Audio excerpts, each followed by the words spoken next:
In 1986, the eyes of the world focused on her as she married Prince Andrew, second in line to the British throne, and she's been in the spotlight ever since.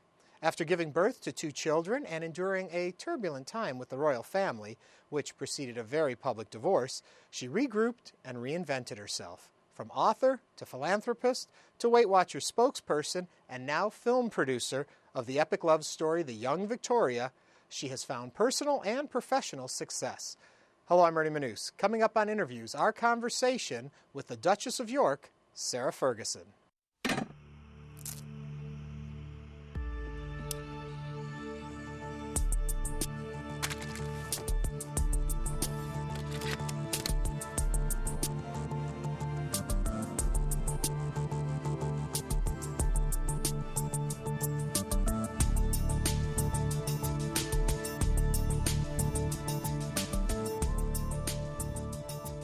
Everything you've already done and been through in your life, why would you want to add film producer?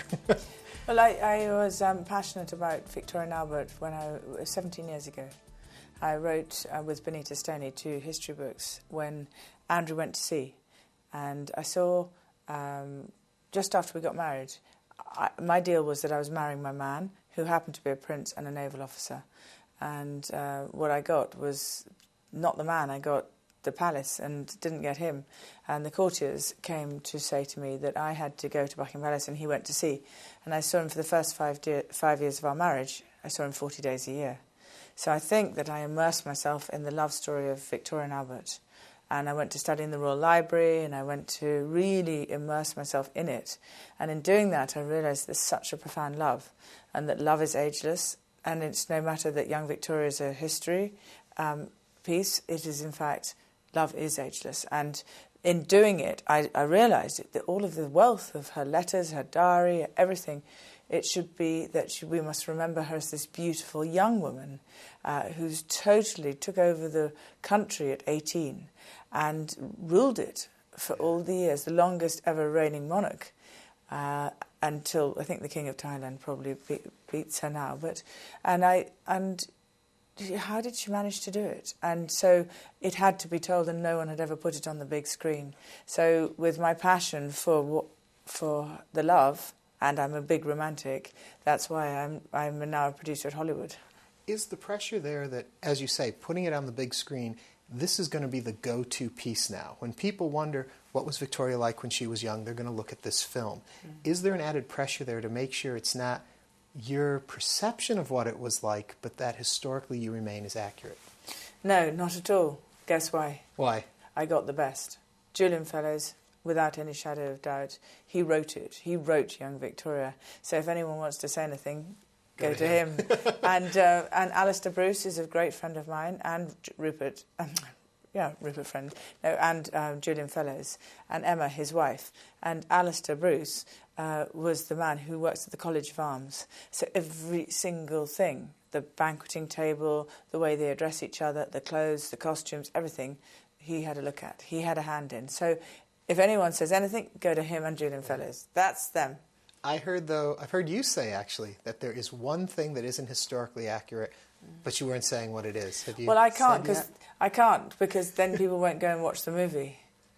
Will they? But there's one bit. I mean, Julian Fellowes, when I asked him that, I said, can I say that this is historically correct? He said yes, except for one bit. And that's where Albert is shot, because Victoria was shot at, but the bullet didn't hit her. And he didn't save the bullet for her.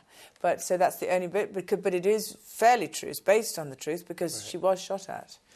But he didn't actually, go back to the palace bleeding. And there is dramatic license I allowed like in the film. dramatic license because what it does is that it actually exactly the history of events happened, and it gets the viewer to understand just the love between them, right.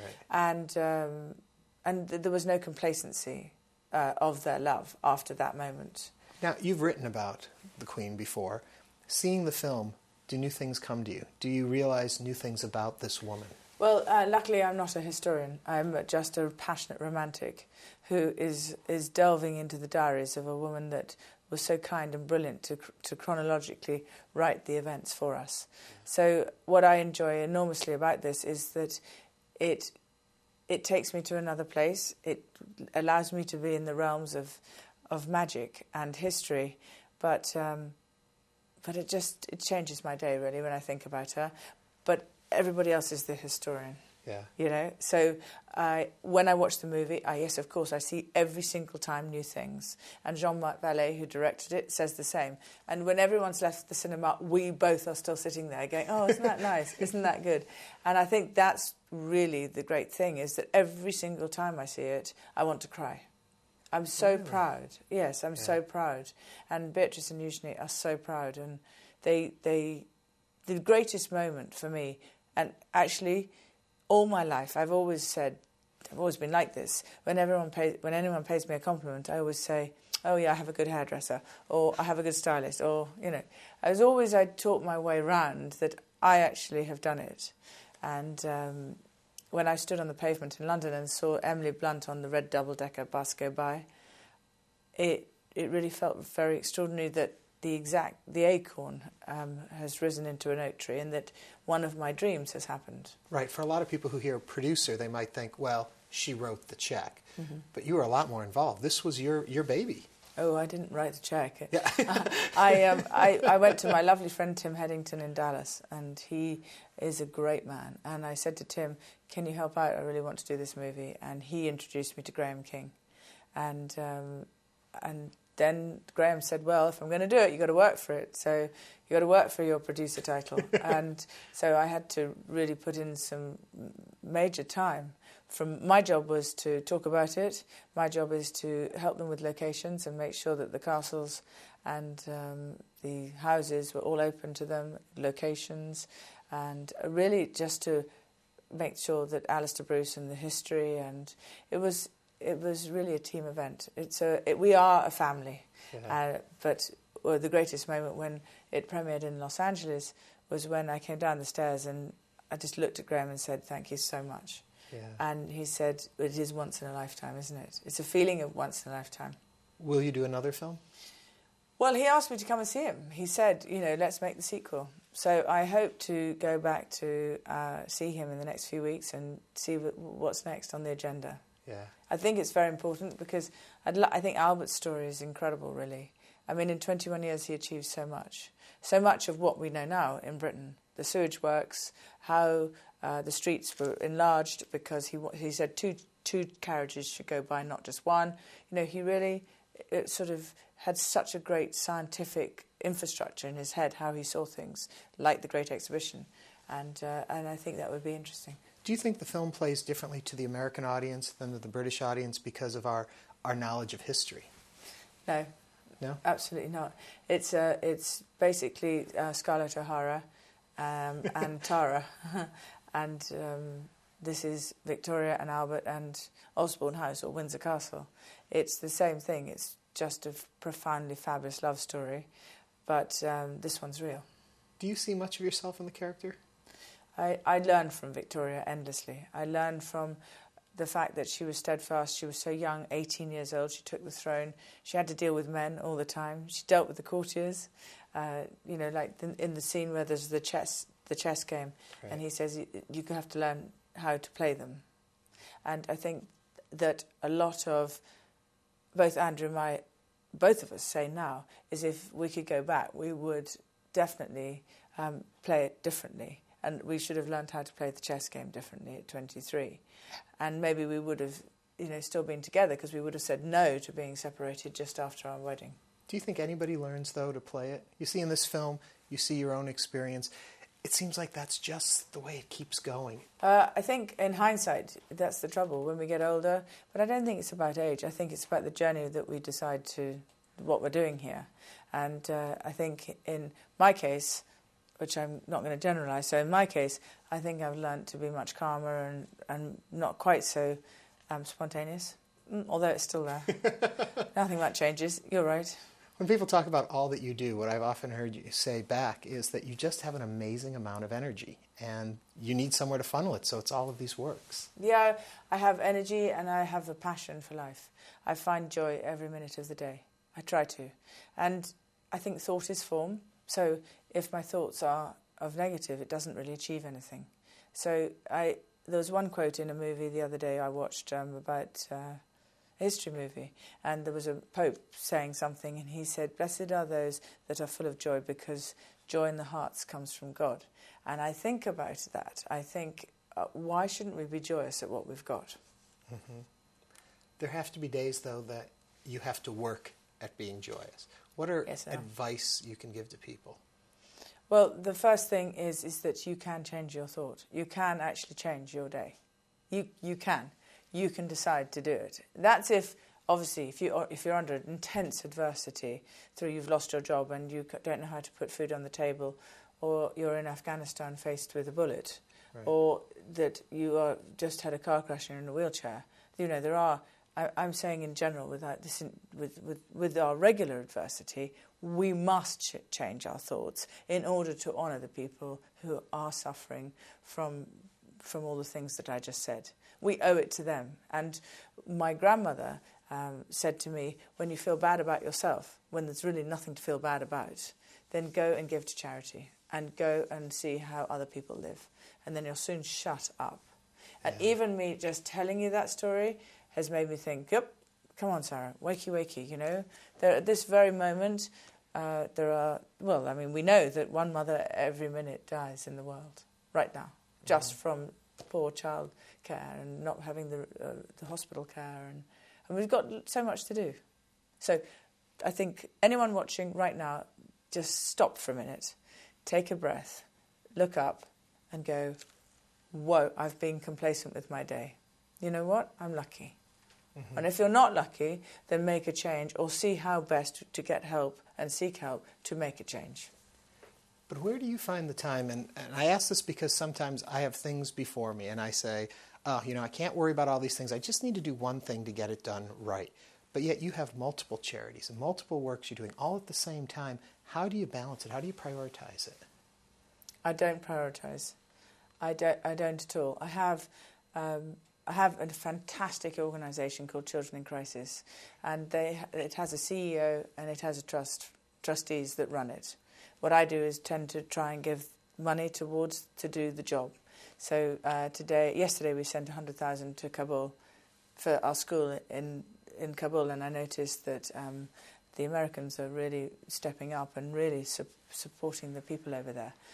So that's really how I can do it, is I can leave here with you and then maybe go to a lunch or go somewhere and find somebody who would like to donate. We'll have your money, please, and then we'll send it in. And that's through the Sarah Ferguson Foundation. And that is a sort of godmother organisation that I started in America to help the American people and to help for me to thank the Americans for giving me back my life. Then you ask me, okay, how do I prioritise? Which I don't. I just get it done. And I just do. I just do it. Because it's very easy to say, you know, I'll do it tomorrow. Right. Don't, as they say, don't put off what you can do tomorrow today. Just do it, and then it's done. And the call, which you don't want to make, you know it's going to be horrid. And you know you're going to let someone down. Just do it. Just do it. It's okay. It's fine. Yeah. When you bring up the foundations, the rumor that I have to ask about, your office was in the World Trade Center in New York. Yes. 101st floor, I believe it was. Yes. Day of 9/11, were you there, going there, not there? I've heard different stories, just curious. Well, I started Chances for Children, my foundation, in America, which then has gone on to the Sarah Ferguson Foundation. It started in Oklahoma City with my friend PJ, who survived the crash of the Oklahoma City bombing. And when that front of Newsweek, when you saw the baby carried out, I went to Oklahoma, found PJ. PJ's my friend, and Dolores, he's now 16, and Dolores, his grandmother, said, save my grandson. So I drew on the napkin Little Red, my doll, a rag doll standing like that. And I took the napkin to F.O. Schwartz and said, could you make her up into a doll? We sold the dolls for $20, started Chances for Children, leading on to Sarah Ferguson Foundation. Howard Lutnick gave me an office in the 101st floor of the World Trade Center. On that particular day, September 11th, I was going to my office and I was late by 20 minutes. I was at the Good Morning America studios on my way down. And Howard lost 700 people and still to this day supports them and helps them with medical insurance. He's a great man. And in the rubble and the devastation of September 11th, a fireman found Little Red, my doll, which is this size. And you can actually, if anyone of your viewers wants to see it, they can pull up the New York Post the next day, because it was the front cover. And Little Red, and they found it, and CNN filmed it and said, look, a child's doll. And Larry King, my friend, said, no, that's Fergie's Little Red. And she stands for children's rights all over the world.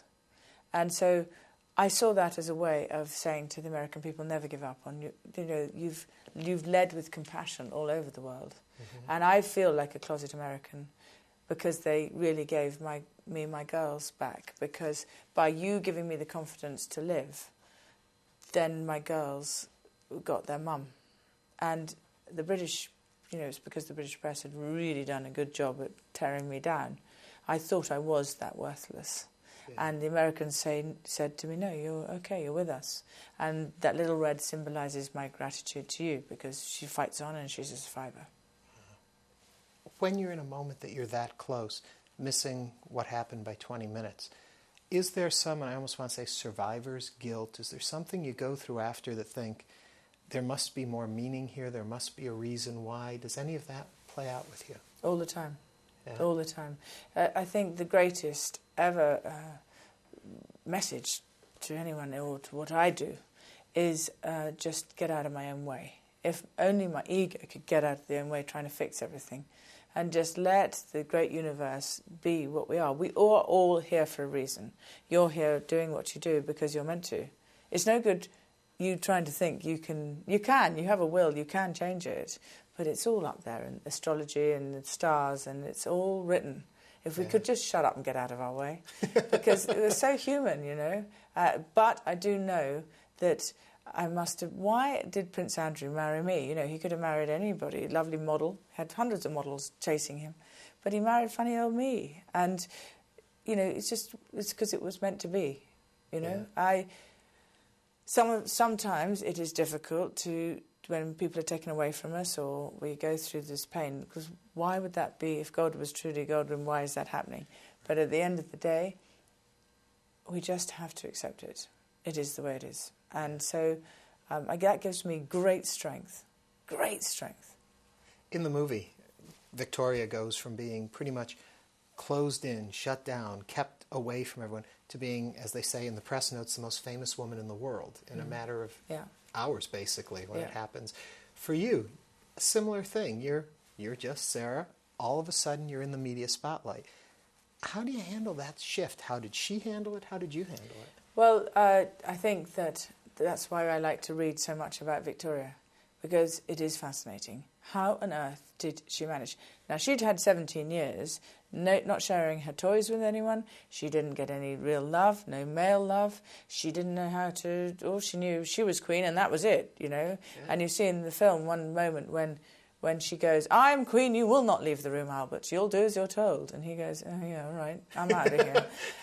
And that is what she knew. Yeah. And so she didn't know, and that's it. She's queen, and bang, and that's it. And I don't know how she did it, but she was chosen to do that job. And that job she did for the longest ever reigning monarch. And service to her country, selfless to the grave. And she was... Well, and how did I do it? I have no idea. All I knew, that I will go anywhere for love. I so believe in romance. And that wonderful moment where you fall in love and you just are so with that man that you just are like under his skin. And so nothing would stop me. Nothing. Mm-hmm. Nothing. Just as the passion for the Queen Victoria had for the country, I had for this man. Nothing would stop me. So there's no good telling me, oh yeah, but you're taking on the rest of the world and you won't have your husband for the next 5 years. Never mind. I'll make it. I'll have, you know, nothing would stop me. And I mean, so I remember the day when he said to me, okay, we're going out. You see that, so the whole of Pall Mall was closed for people, and I was to walk out and talk to them. And I went, Andrew, what do I do? And he went, talk to them. I said, well, yeah, but what about? Anything, just chat away. So I went out there and thought, okay, he says do it. And I I think the love I had for him then is still the love I have for him now. I still married the best. And he's the greatest gentleman that I know. Why aren't we married? I'm not going to ask, but I'll let you bring it up. I know. Everybody says, well, surely then it should be the happy ever after ending. We are the happy ever after. It's not about marriage. It's more about this extraordinary friendship we have. It's like Khabril Khubran in The Prophet says, the oak and the cypress growing in the forest up to the light. The cypress doesn't lean on the oak and the oak doesn't lean on the cypress. And Andrew and I, we have a love which is unfathomable. It's so great. It's so great. And the two girls love it. Should we be married? I don't think we're meant to be married. I think I'm free and wild and I'm going around, but nothing will take his place in my heart. Yeah. Do you think one day someone will come along and make the great love story of you folks into a movie 100 years from now? Probably. but what I'm doing is it'll be a lot easier for that person because, of course, the press have written it all down and everybody to see. So they'll be able to go in the history books and go, oh, OK, she did that then. Yeah. I hope, though, someone goes, no, she didn't. That was just the press writing it. Who knows? How do you prepare your daughters for this life, then? The most important thing I've always done is because they are like Victoria, that they have a duty. So they're born princesses, so they don't know what it's like out here. I try and give them as much information about out here, but at the end of the day, they are princesses. Yeah. And they're fifth and sixth in line to the throne of England, and that is their life. So they must know and be brought up with this sense of duty. So I never let them squeal. When they come out of a room and they're going on a public pavement, I don't ever let them come out with a boot face or something, or behave in a certain way in public that would be unfitting for a princess, because nobody wants to see that. So the minute they're in public, they must behave properly. And if they don't like it, then don't go in public. I'm very strong on that, because I think that, and I'm pretty tough about it, but I think that is the way it is. And yes, they get followed by the press. Yes, it's difficult. But on the other hand, they have huge privilege. And with huge privilege comes great responsibility. Right. And also a movie role for one of them. Yeah.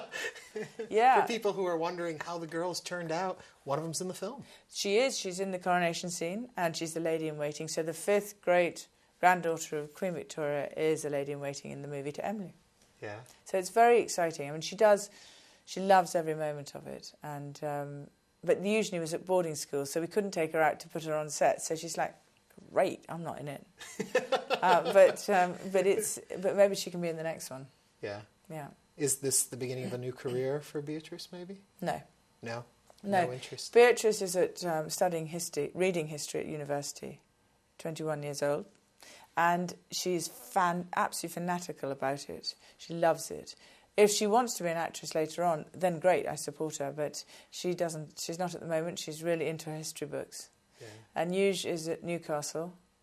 She's reading politics and English and history of art. Quite bright. I think the brains come from her grandmother. And they're both exceptional children, because I think of the love of their mum and dad and the way we brought them up. I give them feet on the ground and he gives them royal life. Yeah. It's a good mix. So what do you want to conquer next? That's interesting. Well, I'm probably going to gallop a Mustang across America. You know, the awful thing is I can read it in your eyes. You know I'm not joking. Yeah, I know. I'm kind of worried. Yes. I think that we need to save the American Mustang. Yeah. I think it's very important. And I think that we'll start in St. Louis and we'll follow the Pony Express route. Why am I going to do that? You are saving me having to ask the questions here. I know. And why? Why would you decide to do that? Because I want to. One want is worth 10 reasons. Yeah. Do you think if anyone's watching this, well, then they're going to go and do it and take it from me? Oh, well. I don't think they will. And if you did it, I think you would do it differently than they would. That's a very good point. Actually, to be honest with you, I've always had a very big fascination for very extraordinary women in history. Like there was a film about Amelia Earhart, and I'm fascinated in women explorers. So about 10 years ago, I wanted to do a 6-part miniseries about great women that have explored the world from around about 17th, 18th century. And so I took it to National Geographic, and that is what we've just signed with National Geographic, to do a 6-part documentary on these amazing women. Oh, that's wonderful. It's good, isn't it? And so I just threw in that one as well. Because that's not really history, that's me. But I just said, come, so we'll do 6 one-hour documentaries and then add on the extra hour. Well, it might be a bit longer than an hour, of me galloping across Grand Canyon. I don't know how I'm going to manage it. But I think it's good. Yeah. It's a challenge. I think, like Mary Kingsley in 17-something or other, she wore a tweed skirt from London, and she went off in search of the tribespeople in Africa. And she said, it was jolly lucky I was wearing such a thick tweed skirt because their spears didn't touch me. Love that idea. Well, your heart has touched us. We are out of time. Thank you so much for joining us and for the film and for sharing your life with us and for adopting America for us. No, I love America. Thank you so much. Sarah Ferguson, the Duchess of York. Thank you very much.